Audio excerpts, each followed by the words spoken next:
Shalom Bracha. Allons Shalom Parashat Nitzavim, c'est le dernier Shabbat de l'année.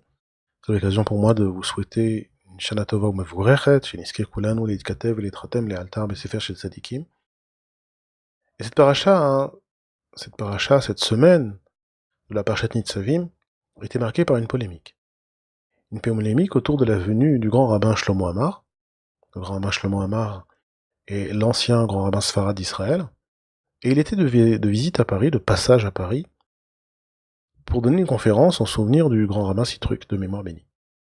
Cet événement avait été organisé par le consistoire de Paris, dans la synagogue de la rue Buffo.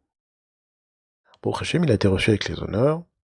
L'ensemble de la communauté, des membres de la communauté qui s'y trouvaient, étaient fiers de le recevoir. Seulement une petite poignée d'individus, 20 personnes tout au plus, ont manifesté devant la synagogue leur mécontentement face à la venue de cette autorité rabbinique.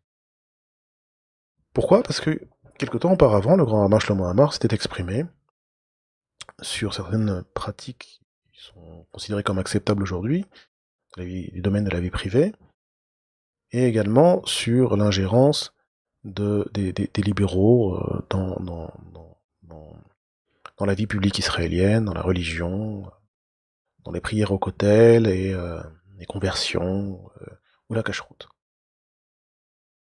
Donc, concernant les mœurs, le grand rabbin, un rabbin digne de ce nom, a rappelé que la Torah condamnait, jugeait illicite certaines pratiques, qu'il s'agisse de l'adultère ou de l'inceste, et également de l'homosexualité, puisque c'est ça dont il s'agissait. Le grand rabbin a rappelé que la Torah condamnait ces unions. On est d'accord, on n'est pas d'accord, ça c'est le choix de chacun. En tout cas, c'est un fait que la Torah condamne l'homosexualité au même titre que l'adultère ou l'inceste. Il y a des unions que la Torah considère comme illicites. Et il a également parlé de la réforme, des réformés, qu'il a comparé à des révisionnistes. Alors qu'est-ce que ça veut dire que les réformés sont comparables à des révisionnistes? On comprend dans ces termes que de la même façon que les révisionnistes on cherche à modifier le patrimoine historique du peuple d'Israël, en modifiant, en changeant des événements liés à la Shoah, alors pour le rabbin Amar, les réformés, eux aussi, cherchent à modifier le patrimoine juif en cherchant à transformer, à enlever ou à ajouter des éléments du texte biblique, des commandements de la Torah, et tels qu'ils sont exprimés dans la Torah écrite ou dans la Torah orale, dans le Talmud. Donc ça, c'est l'objet de la polémique. C'est que le rabbin, il n'aurait pas dû parler comme un rabbin, en gros. Il aurait dû employer un langage plus conciliant, plus entre guillemets ouvert, en tout cas ne pas parler comme un rabbin. Ça a été reproché également au grand rabbin Sitruk, avant son départ, toujours pour la même question, de mœurs, de rapport entre les individus, etc., où ces propos ont été considérés comme scandaleux, des des individus qui représentent pas grand-chose à l'échelle de la communauté, hein, vraiment c'est une part infime de la communauté, se sont là encore offusqués des propos du grand rabbin de mémoire bénie, en disant que c'était inadmissible. Et donc là, ils ont manifesté devant la synagogue de la rue Buffo, avec des slogans assez intéressants. Slogans comme Shema Israël Echad. Alors on connaît le schéma Israël, Hashem Elokeinu, Hashem Echad. C'est Hashem Elokeinu, Hashem Echad, mais là c'est Shema Israël, Hashem Echad. Donc on a pu Shema Israël Echad, pardon. Shema Israël Echad. Donc on n'a plus le Hashem, on n'a plus le Elokeinu, on reste avec le Israël. Shema Israël Echad. Ou encore pas dans Massina, que le rabbin n'a rien à faire dans Massina. ou ce rabbin n'a rien à faire dans mon sina. Ce rabbin qui parle comme un rabbin ne doit pas être dans ma sina. Donc il faut dans la sina un rabbin qui parle pas comme un rabbin, qui parle comme autre chose. Quoi qu'il en soit, ce qui est intéressant dans ce micro-incident, parce que 20 manifestants, c'est rien, quoi. C'est une rigolade. C'est la couverture des médias. Qu'on a une couverture des médias, c'est importante. Les médias en ont largement parlé. Et du coup, un événement qui serait passé complètement inaperçu, parce qu'encore une fois, 20 manifestants, il n'y a pas plus ridicule que ça en termes de manifestation. C'est une mobilisation qui n'en est pas une. Et ça montre à quel point les personnes présentes ne représentent qu'en fait qu'elles-mêmes, pardon. Et donc, si ce n'est la couverture des médias, on n'en aurait jamais entendu parler, mais cette couverture des médias nous pousse à une certaine réflexion.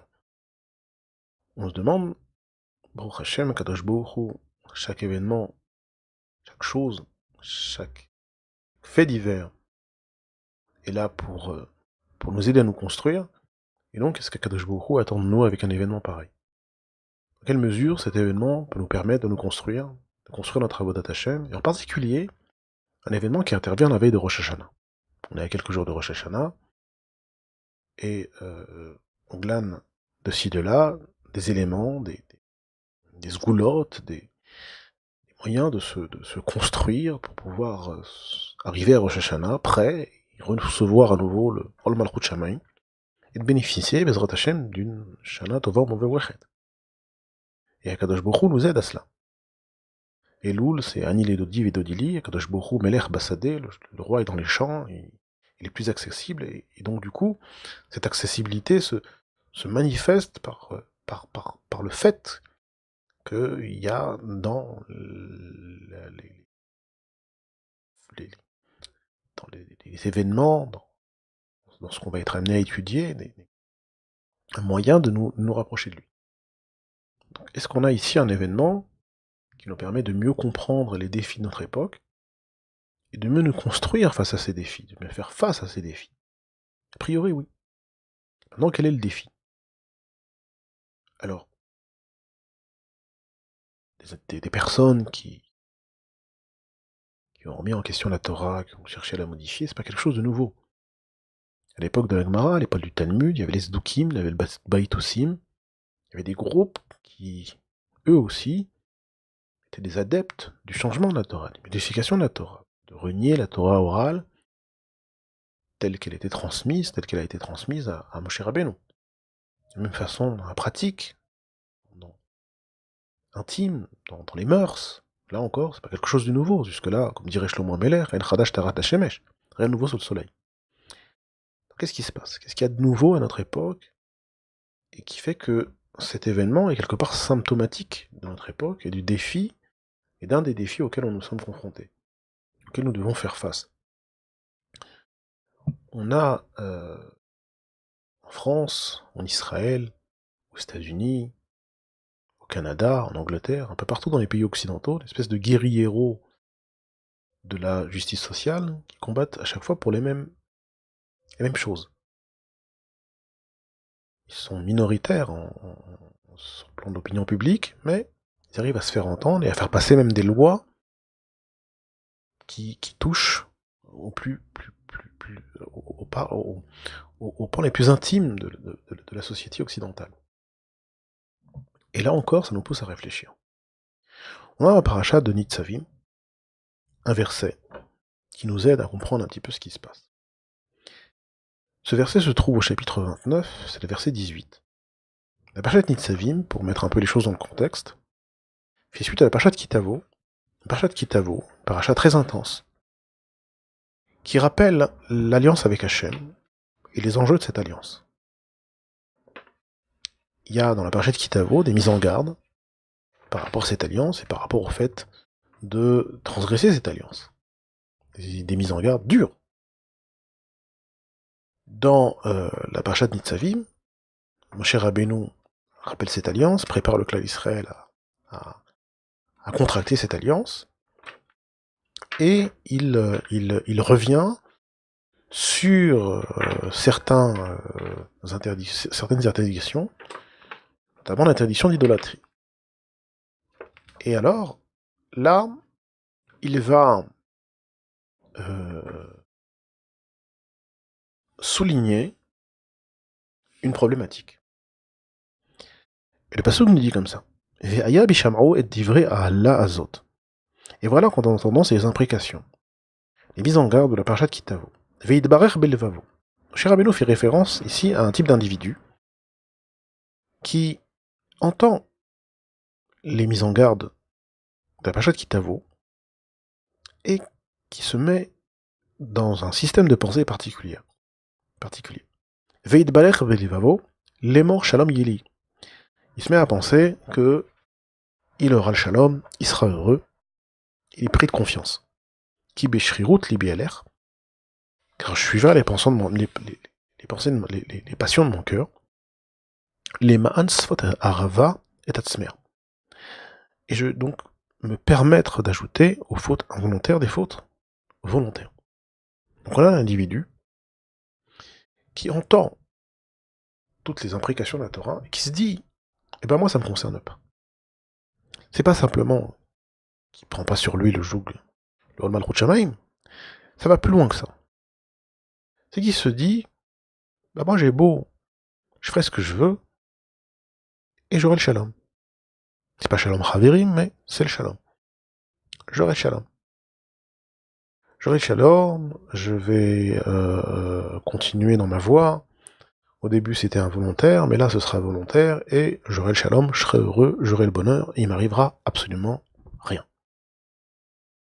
Et dans le texte de la Torah, c'est quelque chose de incompréhensible. Quelque chose de totalement incompréhensible. On a parfaitement conscience que chacun a des Yetzarim, chacun a ses démons auxquels il doit faire face. C'est une guerre de toute une vie, un combat de toute une vie. On gagne des batailles, on en perd d'autres. L'essentiel, c'est d'être toujours dans le combat et toujours dans l'évolution. Quoi qu'il en soit, c'est quelque chose de normal. On a conscience. Une personne vient à trébucher, c'est pas un drame. Une personne vient à chuter, ce n'est pas un drame.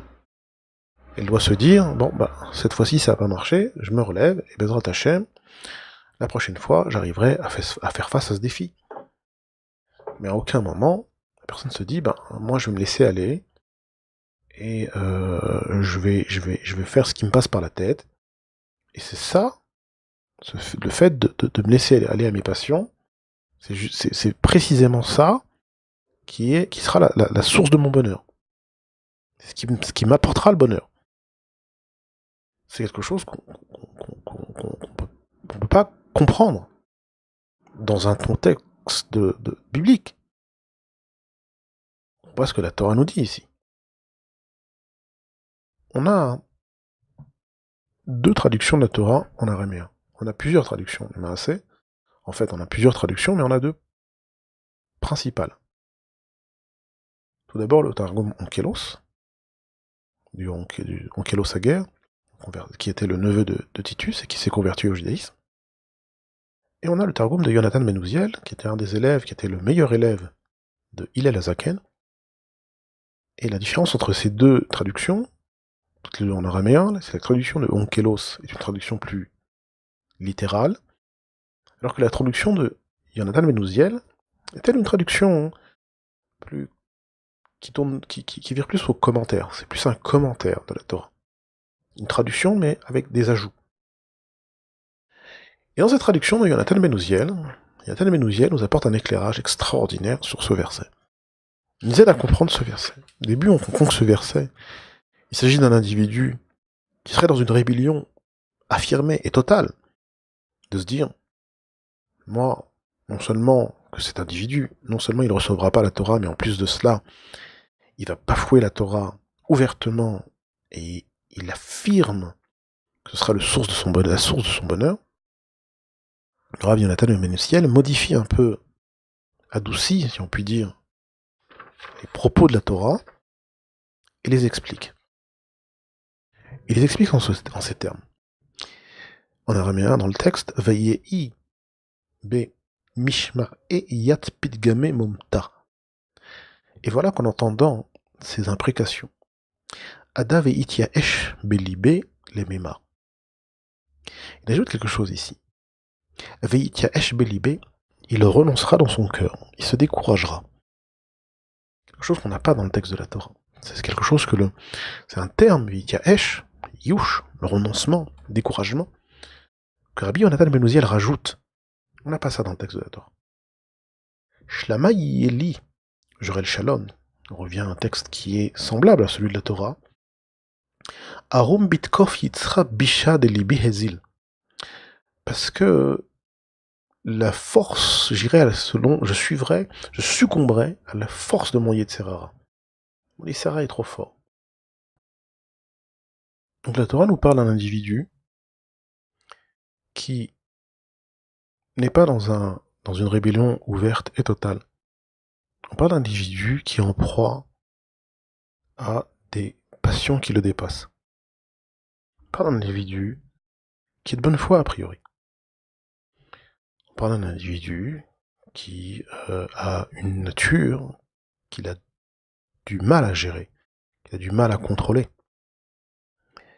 Et cette nature est tellement forte qu'il en vient à ne pas pouvoir faire face aux mises en garde de la Torah.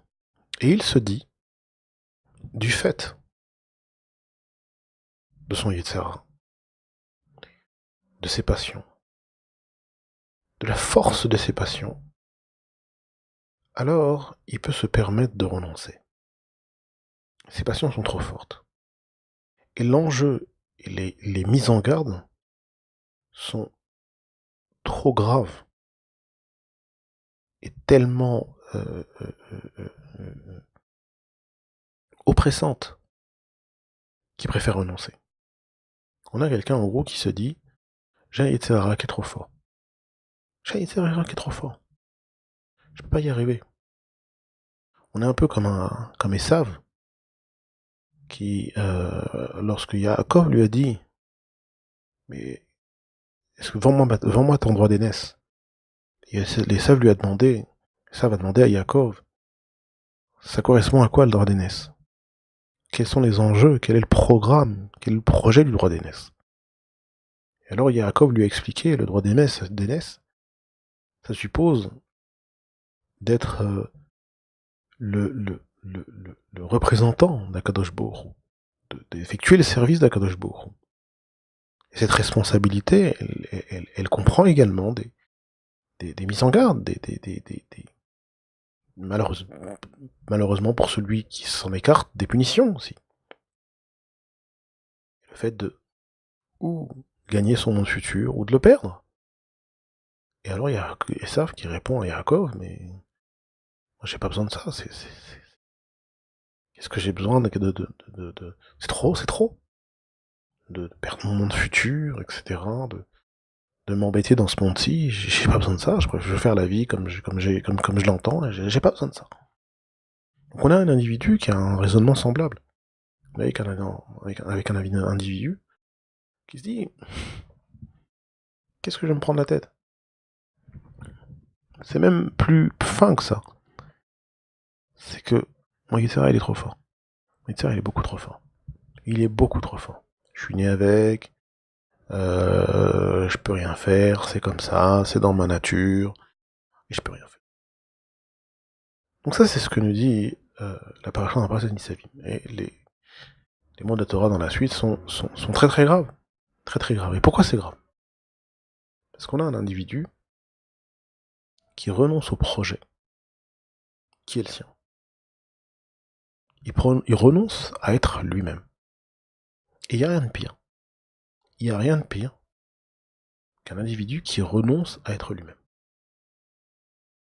Il doit révéler quelque chose, il doit parvenir à quelque chose. Il a un projet personnel, un développement personnel, et il renonce.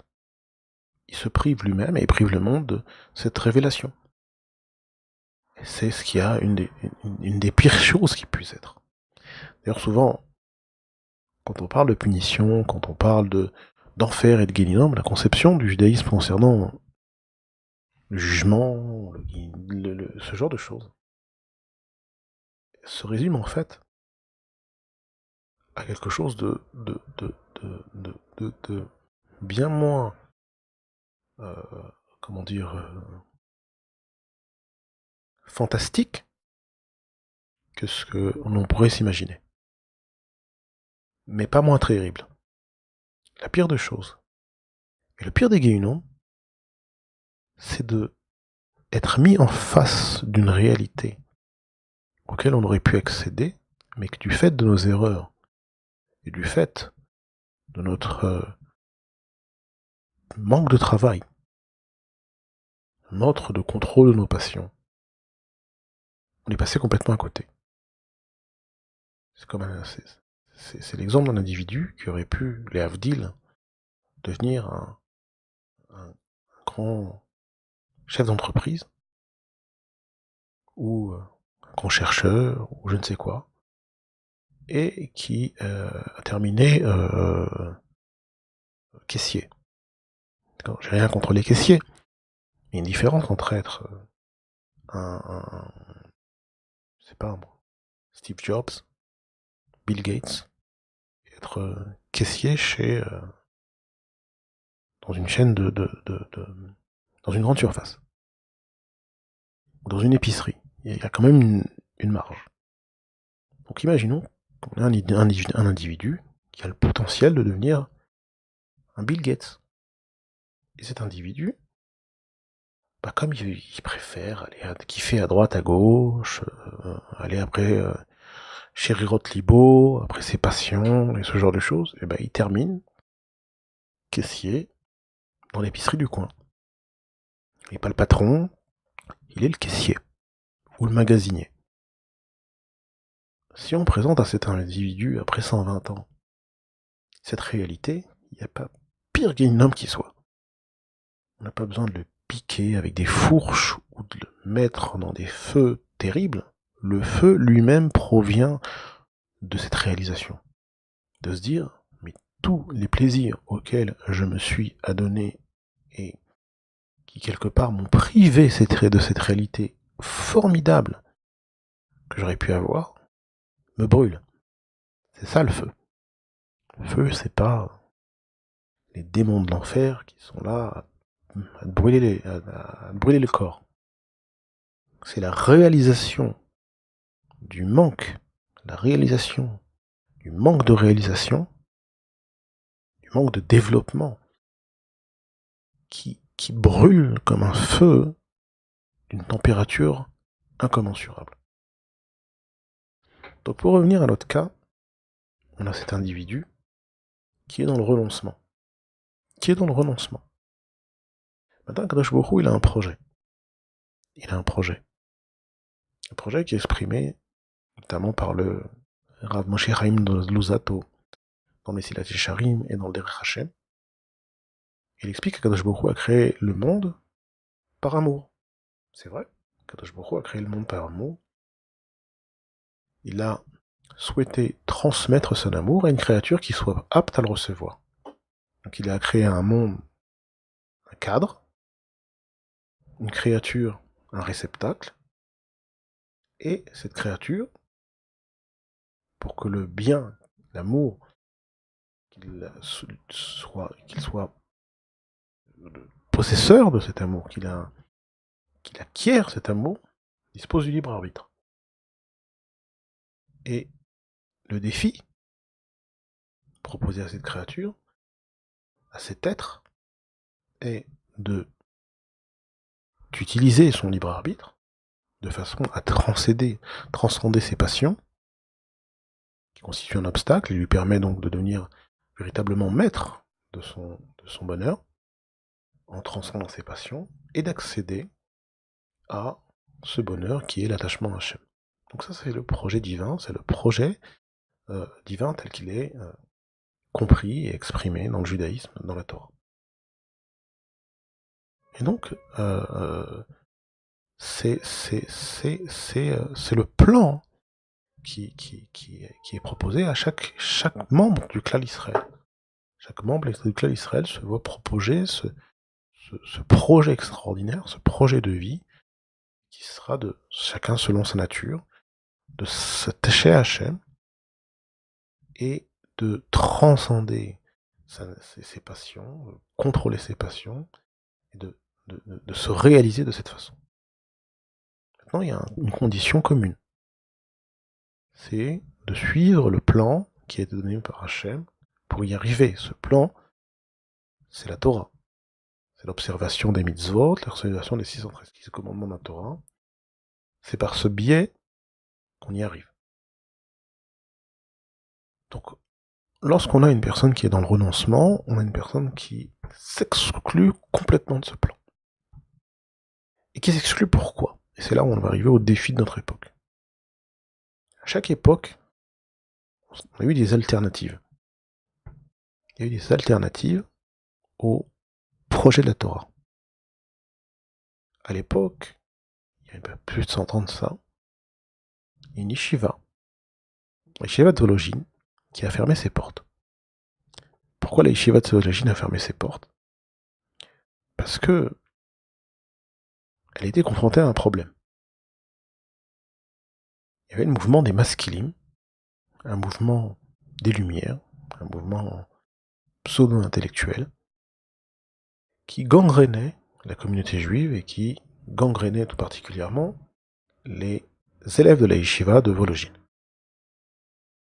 Il s'agissait d'un mouvement d'émancipation, si l'on peut dire, des émancipations, mais en réalité d'aliénation aux passions, mais qui se présentait comme un mouvement d'émancipation et qui proposait une alternative à la Torah, une philosophie de vie différente de celle de nos maîtres.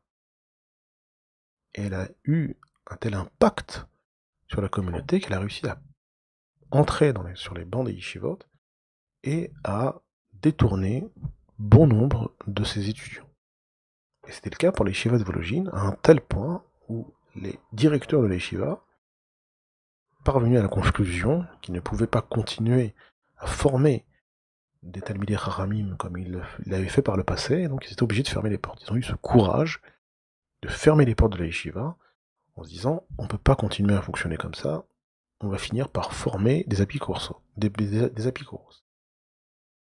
Des individus qui vont professer des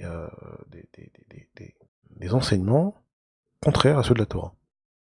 Or, nos sages, dans le Pirkei Avot, disent faites attention aux enseignements que vous donnerez, faites attention à vos élèves, à ce qu'ils ne deviennent pas qui ne véhiculent pas d'idées qui soient contraires à celles de la Torah. Donc, l'Yeshiva de Vologine a décidé de fermer ses portes. Maintenant, ce qu'il y a d'intéressant à cette époque, qu'il s'agisse des maskilim, qu'il s'agisse d'autres groupes qui, eux aussi, ont tenté les membres de la communauté, qu'il s'agit du Bund, qu'il s'agit de Shomer Etzaïr, d'autres groupes comme ça qui ont proposé des alternatives à la voie de la Torah, c'est qu'on avait des plans de vie. À chaque fois, on avait des plans. On avait un plan qui part d'un point à un autre, et qui, pour ceux qui décidaient de s'en y engager, le système du kibbutz, c'est un style de vie avec un plan de vie, pas en accord avec celui de la Torah, mais on doit reconnaître que c'est un style de vie. Aujourd'hui, on n'est plus dans ce schéma. Aujourd'hui, on se trouve dans un schéma où l'alternative, c'est de faire ce qu'on veut. Mais pas de faire ce qu'on veut dans le sens de la liberté d'expression et de la liberté d'action. C'est d'être dans le renoncement total de sa personne. Dans le renoncement total de la construction de soi. Dans le renoncement total de son projet personnel. On se retrouve dans une société où ce qui nous est proposé, c'est le néant. C'est t'as envie de mener ta vie comme ça, mène ta vie comme ça et on doit rien te dire. T'as envie de faire ça, alors tu fais ça. Et c'est pas simplement qu'on doit rien dire, mais c'est qu'on doit encenser, qu'on doit encourager, qu'on doit élever. Et ça, c'est quelque chose de foncièrement anti-Torah. Foncièrement anti-Torah. Mais c'est pas simplement que c'est foncièrement anti-Torah, mais ça a même pas la grandeur des défis de l'époque, ou des alternatives de l'époque. Puisque ce qui est proposé comme alternative, c'est le néant le plus total. C'est le néant le plus total. Donc, en quoi cet événement nous parle? En quoi cette polémique nous parle? Elle nous rappelle à quel point la Torah est un derer, est une voie, une logique. On doit réfléchir et se dire, il ne s'agit pas de multiplier les actions. Il ne s'agit pas d'emmagasiner des mitzvot ou du savoir. Ça s'inscrit dans une construction de soi, dans un cheminement vers Akadosh Baruch Hu. Ce n'est pas pour rien que le Rav Moshe Chaim Luzzatto, il a appelé son livre le plus connu, qui est le Messilat Yesharim, le sentier de rectitude, la voie des justes. Ou encore un autre livre du même auteur, Derer Hashem, la voie d'Hashem. Parce que s'il s'agit d'un chemin, il s'agit d'un projet, il s'agit d'une évolution, d'un plan de vie qui suppose un ensemble d'actions, qui suppose plus particulièrement une concentration dans ce domaine, dans laquelle qui exclut des dispersions, des éparpillements, le fait de se dire un jour c'est comme ci, un jour c'est comme ça, etc. etc. Et à partir de là, on peut véritablement se construire. C'est uniquement comme ça que l'individu peut réellement arriver à être lui-même. Et ça, c'est quelque chose qui est un enjeu fondamental de notre époque. C'est peut-être pour ça qu'il y a un tel succès de la part, on a un tel succès du développement personnel, du coaching, ce genre de choses. Parce que c'est vrai que les guérilleros de la justice sociale proposent un système qui n'en est pas un, et qui est l'inverse de la construction de soi, qui est la destruction de soi, la déstructuration de soi, l'éperpillement total de l'individu au gré des passions, avec une acceptation, voire une adhésion et un encouragement, un encensement de pratiques que eux-mêmes ont l'air de ne pas assumer, puisqu'ils ont besoin de l'approbation de l'ensemble de l'opinion publique. Mais on est dans un système ou un non-système de déstructuration d'individus. Donc face à cela, on a de plus en plus d'individus, de plus en plus de gens qui cherchent à se structurer, qui sont en soif de construction, en soif de développement personnel. Et ça, c'est le projet de la Torah. Donc on arrive à Rosh Hashanah, on arrive à ce moment extraordinaire de jugement qui est en fait la possibilité de fixer pour l'année à venir un nouveau départ, de s'inscrire à nouveau dans le projet divin. Et le projet de la Torah, c'est la construction de soi. Et dans la construction de soi, c'est pas qu'il n'y a pas de place pour qui que ce soit. Il y a de la place pour tout le monde. Il y a de la place pour l'ensemble du clan Israël. C'est pas parce que quelqu'un il a des problèmes, qu'il est en proie à certaines de ses passions. Il ne s'agit pas d'exclure qui que ce soit.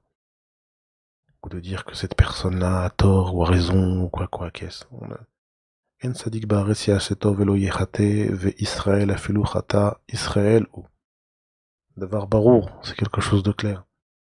Même si quelqu'un trébuche, ça reste un membre du clan Israël. C'est pas le problème.